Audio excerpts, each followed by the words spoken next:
Hey, welcome back to today's episode of Allie's Answers.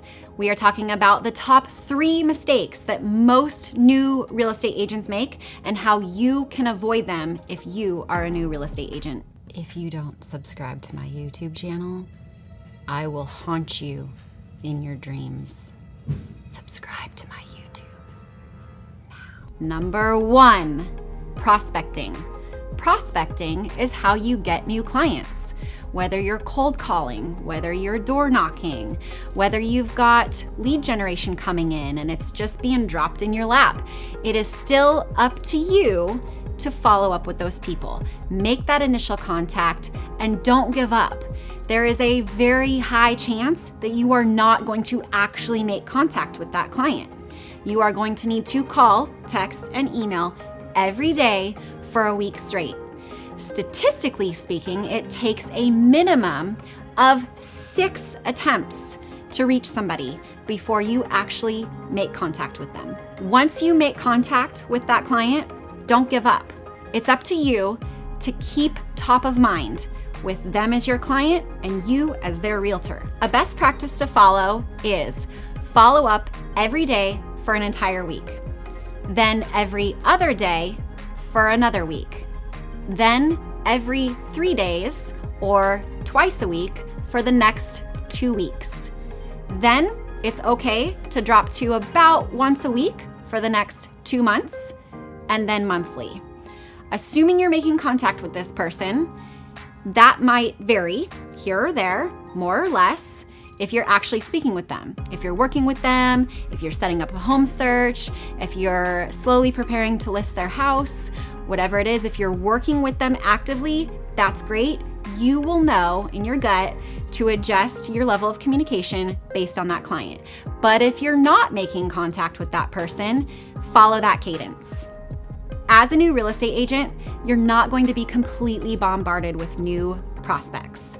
Again, it's up to you to go find those prospects. However, once you have them and once you get a solid pipeline of clients over the course of maybe your first year in real estate, you're probably going to have hundreds of people in your pipeline.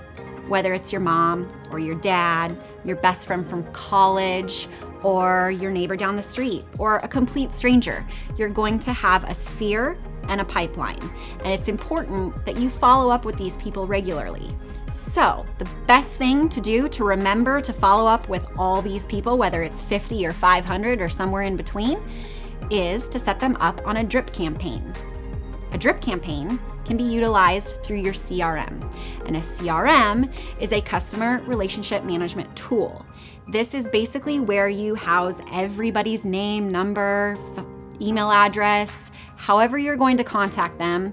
You set them up on a drip campaign, whether it's an email campaign, a text campaign, possibly you're paying for a program through a voicemail drip campaign. Whatever that is, you're gonna take the time and the effort to set it up so it sounds like you, and then those emails are dripped automatically every day or once a week or once a month to that client, whether they're a buyer, a seller, an investor. It's going to vary based on their timeline, their price point. There's lots and lots of drip campaigns. No 2 drip campaigns are the same, but they are important. The best CRM is the one that you use, and more so than that, use those drip campaigns to follow up, follow back, and follow through, as Ryan Serhant says, with your clients to make sure that you are connecting with them and contacting them frequently. An example of a drip campaign, again, I'll use an example that I use personally. It's a long-term buyer nurture. So let's say I make contact with a cold call or a lead comes in and I talk to that person and they say they've just begun their search, they're not yet pre-approved, they are going to be maybe 6 to 9 months out before they're actually looking to buy a home. I'm going to put them on what I have called and set up for myself is a long-term buyer nurture.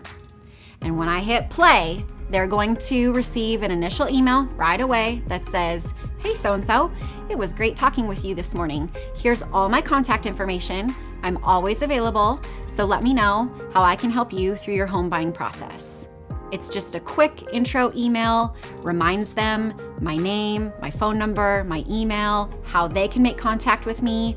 And then going forward, it's going to send them another email every week for a month.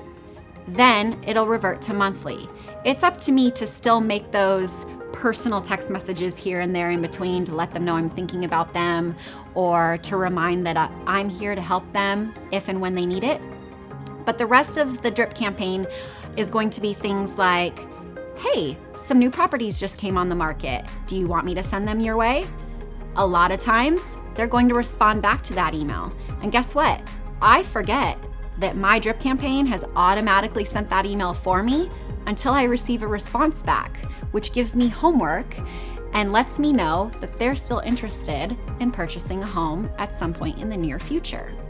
So if you have a drip campaign set up, let's say monthly for an entire year, that client's going to get 12 emails over the course of the next year. They're friendly. You're setting them up to make it sound like it's coming from you, because it is. It's just automated, not something you're physically typing out and hitting send at that moment in time. And 3, you are going to make sure that you are prospecting, you're following up, you're following through, and you're following back. Which leads me to point number 2. I'm going to share a story with you about Ryan Serhant, star of $1 Million Listing New York and experienced real estate broker in Manhattan. He implemented the 3 Fs: follow up, follow through, follow back. This is not just with regard to your clients. This is with regard to your sphere, your pipeline, and any third parties that you work with throughout the course of an actual transaction, or in preparation for a transaction, or even in preparation to gain more business. So whether it's an attorney or a title company, a general contractor, a developer, there's so many different people and different third parties that we work with in the real estate industry. It's not just our clients, and it's not just the other agents on the other side of the transaction. There's lots of people, and it's important to follow up, follow through, and follow back with everybody at all times. We are in the business of relationships. We are not in the business of sales. Yes, we transact. Yes, we do sell homes. However, that comes second, sometimes third. The relationships are what come first. The relationships are what get us to those points of transacting sales. And finally, point number 3, not networking with other agents specifically, but with your clients as well, or potential clients, or strangers at the grocery store, at the gas station, sporting events, church, dropping your kids off at daycare, picking up your dog from the vet. Literally everywhere in life, you are meeting new people. You should always be networking. Always. If you're not networking, you're doing yourself an injustice. You've already made it through the most difficult part. You've put in the time, the money, and the energy to study for your exam. You've passed your exam. You're officially a licensed realtor in your state. Now, it's important for you to step outside your comfort zone a little bit more and make those connections. If you're an extrovert, you're probably mostly already there. This is gonna be slightly easy for you, but you're still gonna need to push yourself even more. If you're an introvert, get out there, say hello, shake hands, fist bump, whatever it is that you're comfortable with.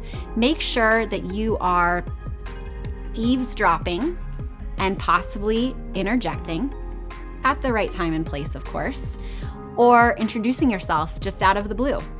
Sometimes I will compliment somebody on what they're wearing out in public, and maybe that leads to where they bought it from. And possibly by 6 degrees of separation, you find some sort of connection that you know somebody that works there, or you've purchased an outfit from that same store, or maybe it has to do with somebody in your family, whether it's your children. Maybe they're on the same sports team. Maybe you go to the same church, or maybe you don't go to the same church, but you have the same religion. Or maybe you have an uncle that's in an industry that person is in the same industry for. Whatever it is, you will find a way to make some sort of connection with the person you're talking with. And then at the right time and moment, you're gonna slip in the fact that you're a realtor and you love helping people. You love building relationships, which is exactly what you're doing with that person right then and there. And guess what? Just might lead to a new client and another sale. Another good place to get started in networking. Let's say you're uncomfortable out in public. Maybe you're not quite ready to compliment somebody on what they're wearing. Get on social media. Put yourself out there. Make yourself socially vulnerable. Get on Clubhouse. Listen, talk, engage. Get on Instagram, Facebook. Privately message somebody. Hey, I see you're in real estate. How long have you been in real estate? What market do you service? What's your average price point? What do you love about the industry? Just ask questions. Learn about other people. Network with other people. You never know, it might turn into somebody switching brokerages and joining your team. It might turn into a referral partner in another city and state. And it might just turn into your next best friend. So network, get on social media, put yourself out there. It is so much more important than I can even express. Look at anybody else who has made it big in social media. They are doing all the right things, and you need to model them, mimic what they're doing, master what they're doing, and then multiply yourself so that you can be doing all those things, but also doing your job and continuing those relationships all at the same time, because there's just one you. But if you multiply yourself and you hire the right people, you build the right team, you can do big things. I personally have made it an important part of my personal, professional, and financial life to be the best that I can be. Follow the people that I want to align myself with, because if they don't know you, they can't flow you, as Grant Cardone says. So get out of your comfort zone, prospect your clients, network with other realtors, communicate and build those relationships. And if you are stuck, if you're in a position where you don't have the ability to do this, contact me. I'm happy to help you.